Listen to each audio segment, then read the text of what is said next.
Grabe naman si Bini Mika. Okay. Bangkero. Ate. Oh my God! Hi! This is Tita Chrissy Achino, and today we are here in Baguio City! I love it! So ngayon, nagaya ng ginawa ko nung unang video, I'll be roaming around here in Burnham Park at magtatanong-tanong tayo para malaman natin kung gaano nga ba katalino ang mga Cordillerans. Tara! May 10 kandila, namatay ang 2. Ilan ang natira? Wala. 2. Anong wala? Kasi walang ng mga apoy. Ha? Na-vertigo ako sa'yo, Aranchit. Ano talaga? 8 is wrong. Ayun, yun. Halika kuya. Ilan ang natira? 10. Bakit? Matay lang naman 2, di naman nawala eh. Galing, talino mo talaga. Tricky questions lang. Kung 15 minutes kang late sa trabaho araw-araw, sa loob ng 5 araw, ilang minuto ka ng late sa isang linggo? 15, 20, 45, 60. 75 minutes or 1 hour and 15 minutes. correct! Kung 2025 ngayon at pinanganak ka 20 years ago, ilang taon ka na? 20. Paano mo na-compute? Basta gulo ko lang, 20. Okay, Mami Brenda, that's correct! Ang galing-galing, ang talino mo naman. Magjawa kayo? Sana all. Ilang years na? 11 years ako. 11 years? Parang pangkasalan na yan Ang tanong, kung nag-umpisa ka sa trabaho ng 9 a.m. at 1 oras ang lunch break mo, anong oras matatapos ang 8-hour shift mo?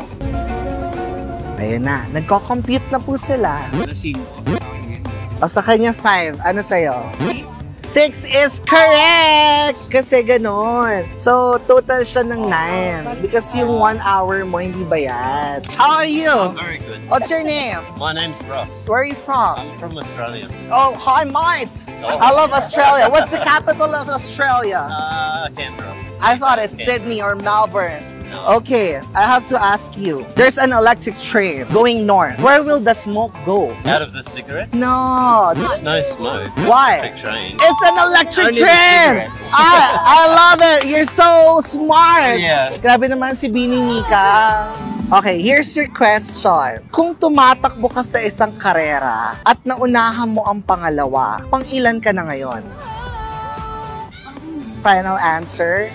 Panguna ko. Pang-una is wrong. Pangalawa, kasi naunahan mo nga yung pangalawa eh. Guys, loading po siya. Loading siya sa tricky question ko. Kung ang tawag sa gumagawa ng tinapay ay panadero, ano naman ang tawag sa nag-aasikaso ng mga bangkay? Bangkero? Ate, nasa Burnham Lake tayo pero hindi yung bangkero. Embalsamador is correct! Woo! Taga saan kayo? Lingayen po. Lingayen. Pangasinan yun. Apo. Hello guys! Ate kayo may interview. Yes. Are you guys working? Yes. Okay, masasagot mo to. Ano ang tawag sa dagdag na sahod na natatanggap ng mga empleyado na nagtatrabaho sa gabi? Night differential. Night differential is correct! Ang galing ha. Nagna-night diff ka ba? Opo. Oo. Ano yan? 10% na dagdag sa kada oras mong trabaho. That's from 10 p.m. to 6 a.m. O, diba? Anong work mo? VA po. Virtual assistant. You work na? VA din. Para silang kiniliti. Ito lang, sobrang simple lang ng question ko. Anong mas mabigat? 1 kilong bato o 1 kilong bulak? Parehas lang. Ikaw, bato. Ikaw, parehas lang. Ikaw. Ang correct answer is, parehas lang. Okay. Kasi parehas 1 kilo eh. Maybe related kayo sa medicine. Pharmacy. Mga pharma. Alam ko na.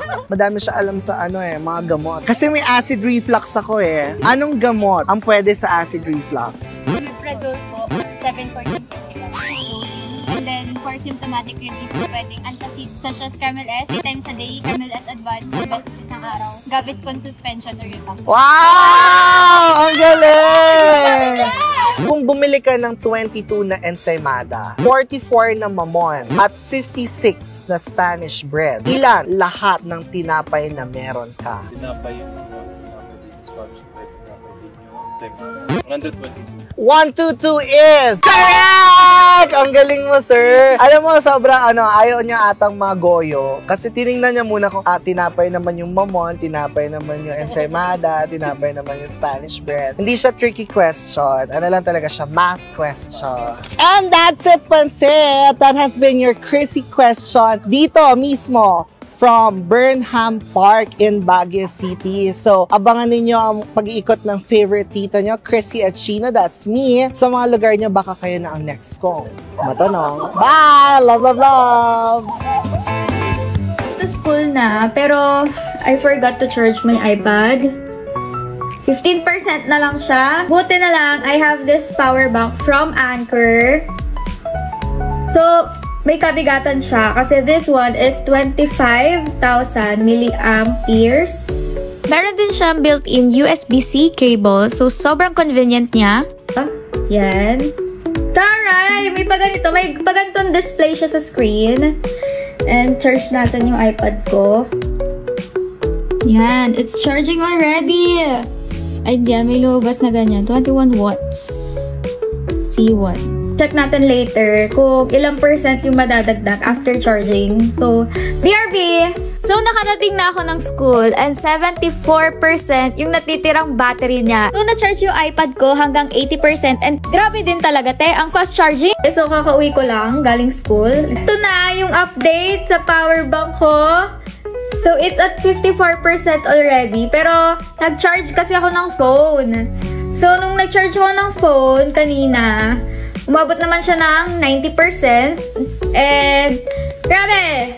54%! Ang lahat pa nung battery life. And, nagagamit ko pa ito bukas sa lakad ko. Pero yun, sobrang ang galing. Kasi na-charge din niya yung iPad ko. And sobrang heavy duty talaga niya. This one is worth buying, guys. Matagal-tagal. If you're not subscribed to Team Payaman, why not? Coconut Pocknot. Subscribe now and ring the notification bell. Gago!